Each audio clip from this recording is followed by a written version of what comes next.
ये अभी कहाँ पे बस में बैठ जाऊँ। 12 बजे और इतनी देर से नहीं आए। देखो कई जगह देखो बैठने की, खड़े मत रहो। और यहाँ से हटके वहां आ जाओ सामने।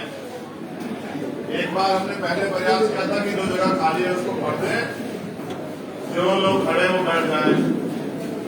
अब दोबारा से एक बार और व्यवस्थित करके जो लोग खड़े हैं उनको बैठने की जगह दे दें।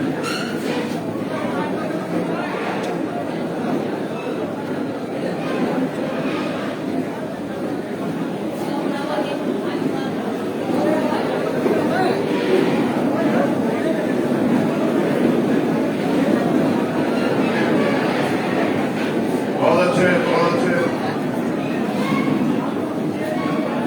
ये वाली जगह खाली कर दो, यहाँ से आने जाने वाली।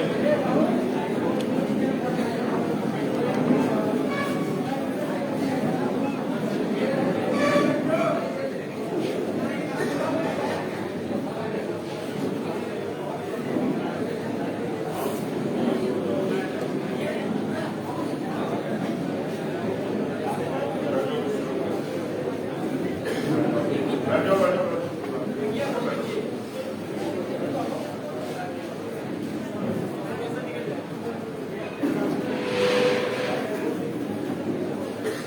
भाई तुम्हें जगह नहीं मिली बैठने की, क्यों नहीं बैठते हो? एक तो बाद में आए हो सबसे आखिरी में। अगर तुम्हारा पेपर होता इस समय जाते तो तुम्हें क्या मिलता रिजल्ट में? आप जिसको जहां जगह मिली है ऊपर नीचे बैठ जाओ। ये वंचित वर्ग के लोग, गरीब वर्ग के लोग, जिनकी बिगड़ी हुई बात है, उनको ज्यादा नहीं सोचना चाहिए कपड़े खराब हो जाएंगे। हमारा तो अभी अधिकारों से हम लोग वंचित है, सब कुछ खराब ही है, अब उसको बनाना है। कोई खड़ा ना रहे, जो खड़ा दिखाई देगा वो हमारा कार्यकर्ता नहीं होगा, और जो हमारा कार्यकर्ता नहीं होगा वो इस हॉल में बैठने का अधिकारी नहीं होगा। ठीक है? और हमें मेरी बात पर ध्यान दें। कोई भी कार्यकर्ता मीडिया साथियों के अलावा फोन जेब में से बाहर लेके ना खड़ा हो, वो अपना काम खुद कर लेंगे। उनके चैनल्स पे आप देख लेना, वो बहुत से चैनल्स के लोग हैं, उनकी व्यूवरशिप बढ़ेगी तो उनको भी फायदा होगा, और उनकी बात, आपकी बात भी दूर तक जाएगी। वो अच्छी क्वालिटी से बना रहे। जल्दी बैठ जाओ। अनिकेत यहाँ जाओ, यहाँ जाओ, जल्दी आ जाओ। तो आप अनुशासन बनवाने मदद करें, आपके लिए चेयर है, आप भी बैठ जाएं, या फिर जो ऐसी जगह वहां चले जाएं जिससे कि आसानी से हम अपना काम कर सकें। हैं तुम्हें कुछ विशेष करना पड़ेगा? पीछे जो लोग खड़े हो या इलाज करो, नीचे बैठो।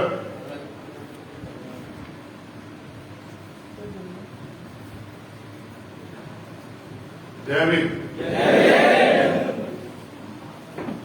जय भारत, जय संविधान।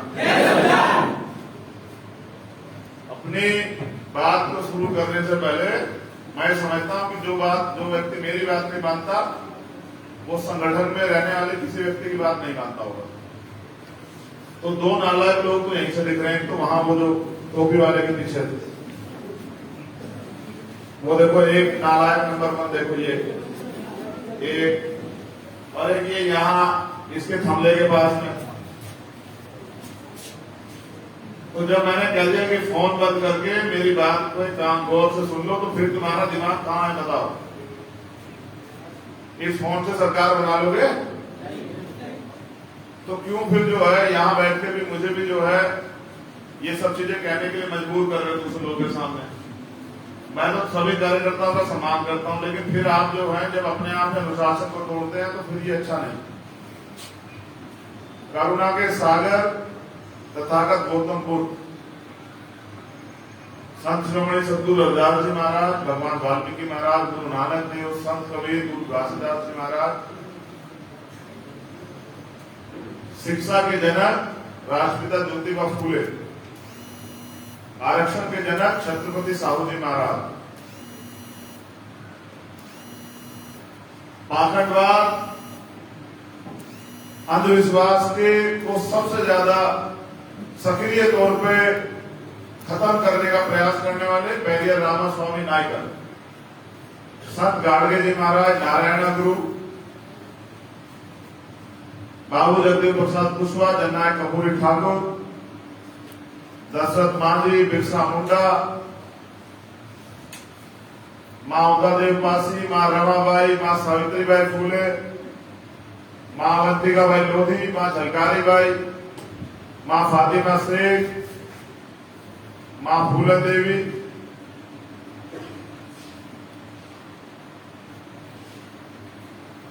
बाबा साहब डॉक्टर भीमराव अंबेडकर, मान्यवर साहब श्री काशीराम, मान्यवर दीनाभाना वाल्मीकि साहब,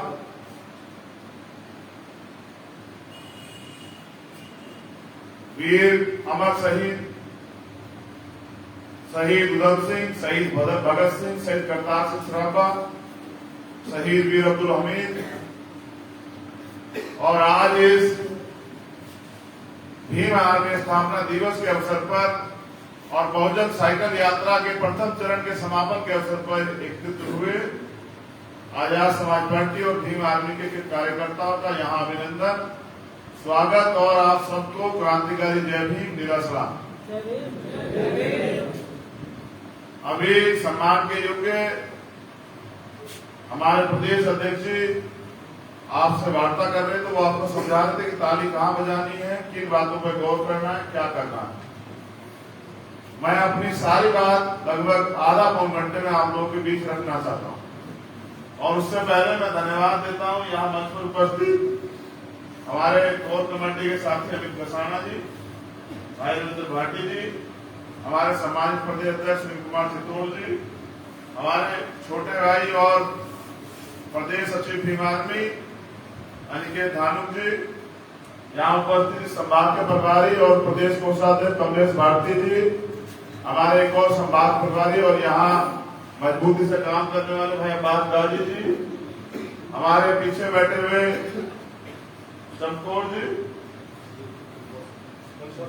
चमकौर सिंह जी, अभी अभी उत्तर प्रदेश में जिनको जिम्मेदारी हम लोग देने वाले हैं मिशन 78 की, वो हमारे जिम्मेदार नौजवान साथी प्रोफेसर डॉक्टर बाल गंगाधर बागी जी, हमारे सह संयोजक मिशन 78 काशीराम गौतम जी, विनोद मिलन जी और उनके साथ बैठे श्यामलाल जी, हमारे पूर्व प्रभारी बिहार आजाद समाज पार्टी काशीराम, अमर ज्योति जी, विजय गौतम जी,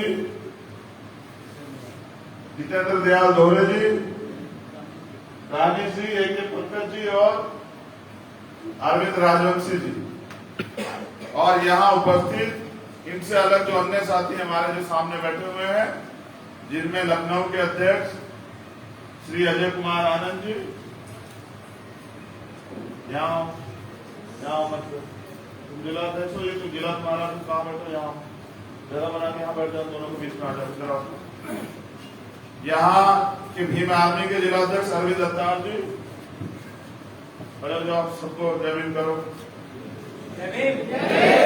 सीतापुर से जिला अध्यक्ष आजाद समाज पार्टी श्री कृष्ण गौतम जी, कहाँ है? जय भीम जय भीम। वहीं से जिला अध्यक्ष श्री राकेश रामवंशी जी, जय भीम। भीम आर्मी के जिला अध्यक्ष हैं? अच्छा ठीक है, बैठ जाओ। बाराबंकी के जिला अध्यक्ष श्री हरिनंदन सिंह गौतम जी, और आजाद भीम आर्मी के जिला अध्यक्ष श्री वरुण सिंह गौतम जी, और नाव से जिला अध्यक्ष श्री अरविंद राजवंशी जी,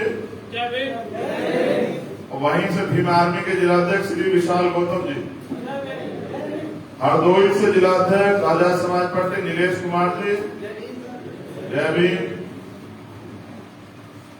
और वहीं से भीम आर्मी के जिला अध्यक्ष देवेंद्र भारती जी,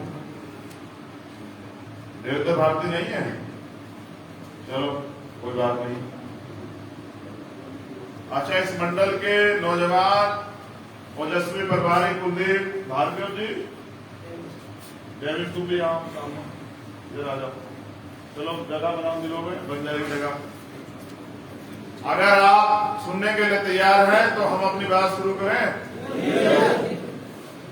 क्या बीच में अगर कुछ आ जाएगा उधर से तो तुम लोग उधर प्रदेश देखते उधर तुम देखने लग जाओगे?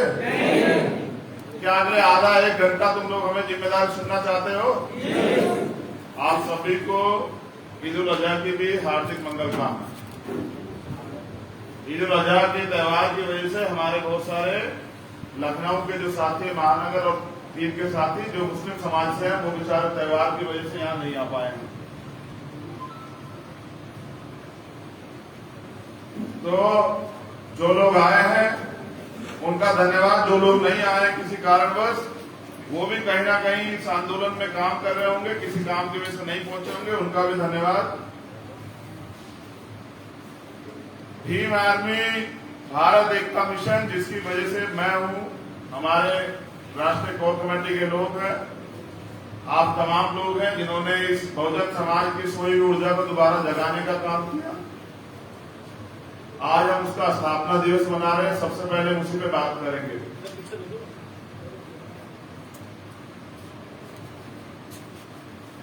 भीम आर्मी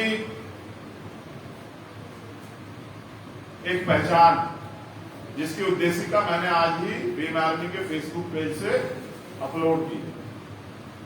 आज हम यहाँ भारतीय संविधान की प्रस्तावना भी पढ़ेंगे, तब जब हम लोग संकल्प लेंगे। लेकिन उससे पहले मैं बस एक जानकारी आपसे साझा करना चाहता हूं। 20 जुलाई 1924 को बाबा साहब अम्बेडकर ने बहिष्कृत हितकारिणी सभा बनाई। जो लोग बहिष्कृत थे, यानी कि शुद्ध जो लोग थे, अशुद्ध जो लोग थे, जिनको बहिष्कार किया गया था, उनके हितों की रक्षा के लिए एक सभा बनाई, जिसमें उन्होंने नारा दिया, शिक्षित बनिए, संगठित रहिए और संघर्ष कीजिए।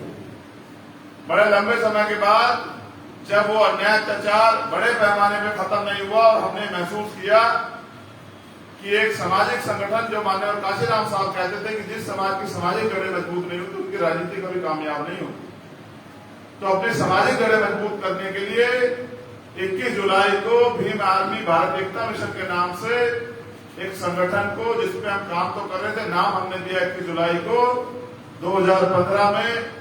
एक उस नारों को 3 नारों के साथ एक नारा हमने और जोड़ा, जिसका नाम था शिक्षित बनिए, संगठित रहिए, संघर्ष कीजिए और स्वाभिमानी बनिए। जो लोग स्वाभिमान की वैल्यू समझते हैं, जो लोग स्वाभिमान से जीना चाहते हैं, इज्जत से जीना चाहते हैं, उन्हें अपने समाज को, कमजोर वर्ग के जो लोग हैं, उनको अपने टुकड़ों बटे समाज को एकजुट करना पड़ेगा। जब वो समाज को एकजुट कर लेंगे तो झाड़ू देखिए आप लोगों ने, जब झाड़ू इकट्ठी हो जाती है, उसकी सीखे, तो वो सफाई करने लग जाती है, ताकतवर हो जाती है। कभी कभी झाड़ू से पिटाई भी हो जाती है बहुत सारे लोगों की। लेकिन जब वो झाड़ू अलग अलग हिस्सों में बढ़ जाती है, सिक्कों में बढ़ जाती है, तो खुद कचरा बन जाती है। तो जो समाज बट गया था, अलग अलग हो गया था और अपनी ताकत खो बैठा था, उसको दोबारा से तैयार करने के लिए भीम आर्मी का निर्माण किया। और आप सब लोगों के सहयोग से भीम आर्मी 6 से 7 साल में वो ताकत बनी कि पूरी दुनिया में भीम आर्मी के नाम की पहचान है। और टाइम्स मैगजीन ने भी भीम आर्मी के कार्यकर्ताओं को सम्मानित किया। ये सिर्फ और सिर्फ इसलिए हो पाया कि भीम आर्मी के लोगों ने सच्ची तमन्ना के साथ अपने काम को आगे बढ़ाया। तो माननीय काशीराम साहब ये कहते थे कि तमन्ना अगर सच्ची हो तो रास्ते 1000 होते हैं, तमन्ना अगर झूठी हो तो बहाने 1000 होते हैं। तो सच्ची तमन्ना के साथ काम करके आपने साबित कर दिया कि आप अपने सोए हुए काम को, सोए हुए समाज को, रुकी हुई मूवमेंट को चला सकते हैं। तो इस अवसर पे मैं आप सबको बधाई देता हूं, लेकिन कुछ बात मैं आप लोगों से साझा करना चाहता हूं। भीम आर्मी का निर्माण शिक्षा के क्षेत्र में जो तमाम तरह की विसंगतियां सरकार के लोगों ने मिड डे मील और तमाम तरह की चीजें चला के जो पैदा की थी, और हमारे जो बुनियादी अधिकार है शिक्षा, जिसको बाबा साहब अम्बेडकर ने कहा शिक्षा श्रेणी का वो दूध है जो पिएगा उदाहरण, उसको खत्म करने का जो बड़ा प्रयास हुआ, उसके खिलाफ उस षड्यंत्र को समझते हुए छोटे छोटे स्कूल खोल के और जो गरीब तबके के लोगों को पढ़ाने का काम भीम आर्मी के माध्यम से हम लोगों ने शुरू किया। और लगभग 700-800 स्कूल खोल के हमने उस काम को व्यवस्थित रूप से चलाया। धीरे धीरे वो काम आगे बढ़ता गया। उस स्कूल से जुड़े बच्चे जो पढ़ते थे, कंपटीशन की तैयारी करते थे, एक बार उनके साथ एट्रोसिटी हुई, उनको मारा पीटा गया बिना कारण के। तो जब मैं शाम के समय क्लास में पहुंचा, माननीय अध्यक्ष हमारे बीच थे, तब उन बच्चों ने मेरे सामने बात रखी कि भैया पढ़ने जाते हैं लेकिन वहां पढ़ाई की जगह पिटाई मिलती है। तो पढ़ाई की जगह पिटाई मिलने के कारण अब हमारा मन पढ़ने का नहीं है, अब हम क्या करें। तो मैंने उनको समझाया कि नहीं, पढ़ना जरूरी, आप अपनी पढ़ाई को सुचारू रूप से चला के रखो, जो समस्या है उन पर काम करें। कई बार प्रयास के बाद भी सफलता नहीं मिली, ये गेट लॉक करवा दो और अब कोई बाहर नहीं जाएगा, बाहर से अंदर नहीं आएगा, और 2 वॉलेंटियर वहां खड़े हो जाओ, जिनको चहलकदमी करनी है उनको बाहर निकाल दें। जो व्यवस्थित रूप से अंदर रहेंगे वही अपनी बात को सुन पाएंगे।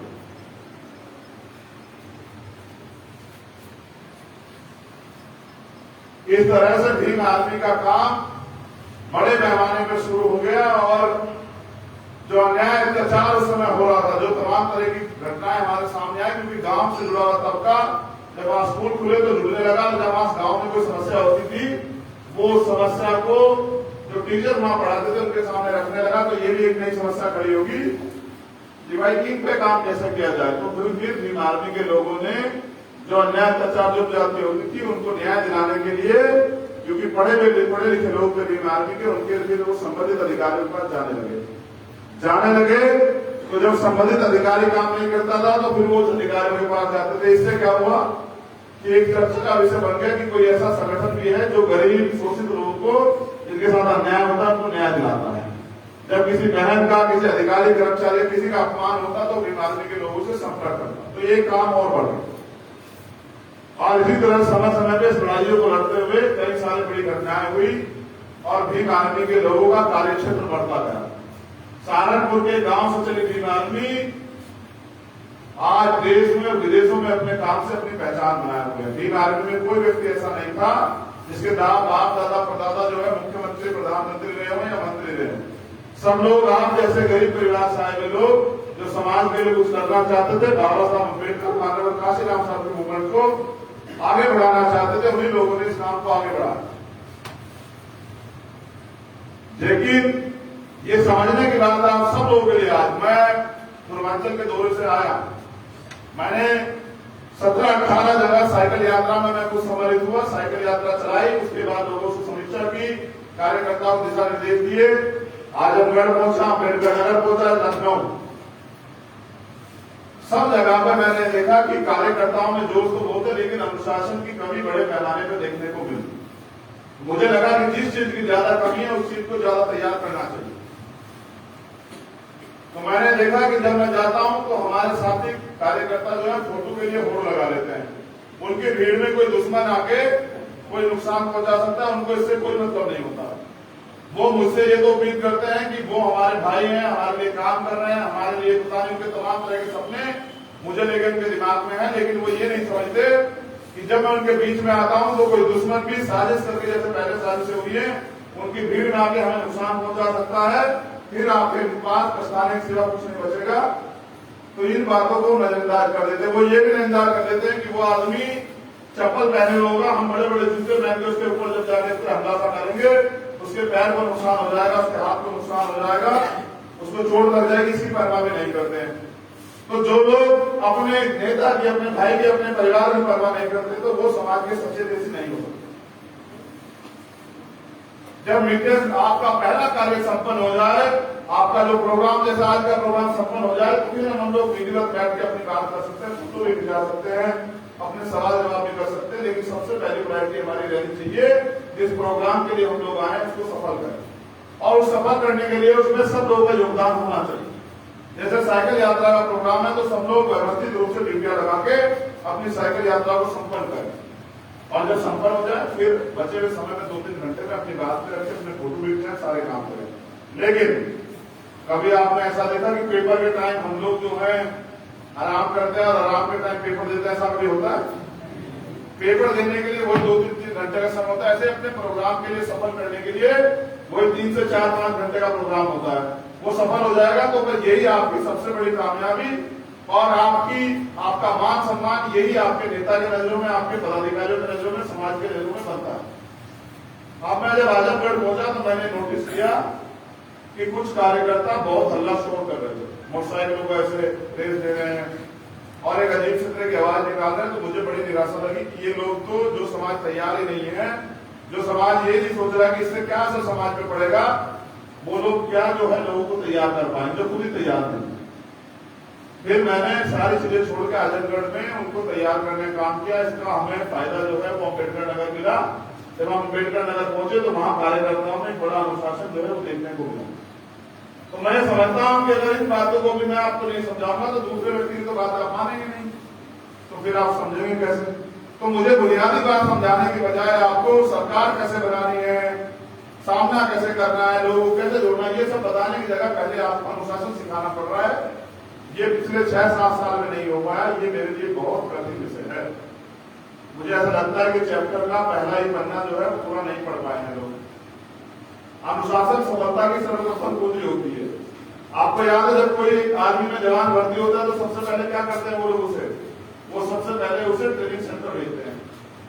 ट्रेनिंग सेंटर में वो व्यक्ति 2 से 3 या महीने या 6 महीने या 9 महीने या 10 महीने 1 साल ट्रेनिंग करता है, फिर वो जाके एक अनुशासित सिपाही बनता है। वो भी आपको वर्ग होता है। मुझसे लोग कहते हैं अरे भैया नौजवान लोग ये कहाँ समझ जाएंगे, ये तो कक्षा 1 के लोग हैं, कक्षा 10 की पढ़ाई कैसे पढ़ेंगे।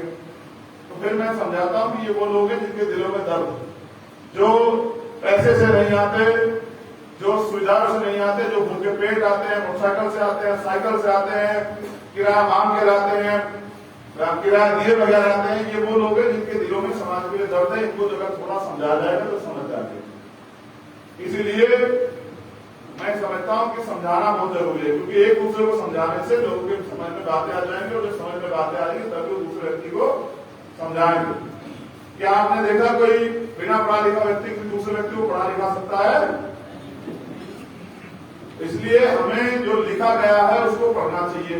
हम लोग पढ़ते गए हैं जो दूसरे लोगों ने लिखा, हमें पढ़ना वो चाहिए जो हमारे महापुरुषों ने लिखा, जो बाबा साहब अम्बेडकर लिखे गए, मानव काशीराम साहब लिखे गए, राष्ट्रपिता ज्योतिबा फुले लिखे गए, बाबू जगदेव प्रसाद कुशवाहा लिखे गए।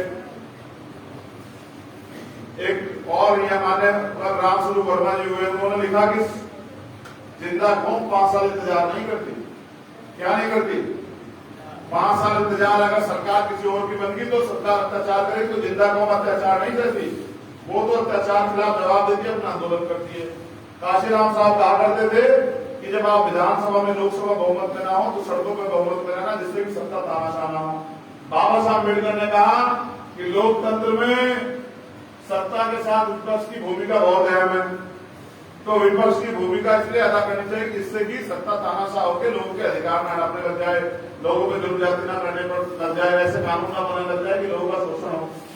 आज की सरकार तो कोई कर रही है, विपक्ष तो कोई कुछ कर नहीं रहा है। देखिए महंगाई बढ़ गई है, रोजगार नहीं मिल रहा है, अन्य अत्याचार जारी है,